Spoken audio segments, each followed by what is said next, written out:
In terms of permanent migration, I think the most problems we encounter are with the children.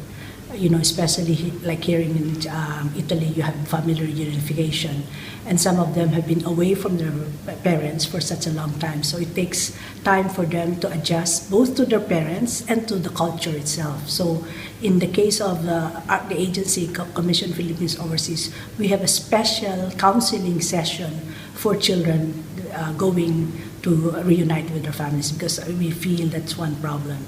The other problem, of course, is marriage migration. Those who are married to foreign nationals, and again, the difference in culture, the difference in languages could be very problematic. So again, in the Philippines, we have what we call a counseling session. Instead of the traditional pre-departure orientation session, we have this counseling session for marriage migrants. So first it's a group counseling, then eventually it becomes individual counseling. So there we can catch, what do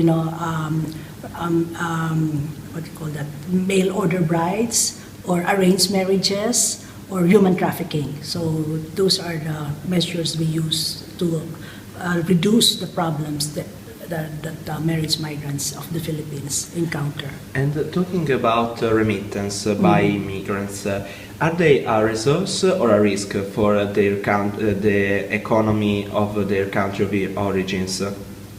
Are they, sorry? The remittances? Yeah, remittances, the money that migrants send to their parents in Philippines.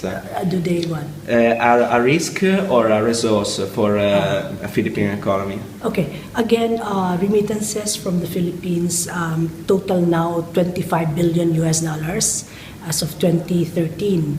Most of that are used for consumption, meaning food of the family, education, hospitalization, putting up a house. So only it ranges from 6 to 11% is used for investment or entrepreneur livelihood projects. So very consumption driven, and so in that sense, it's good for the economy.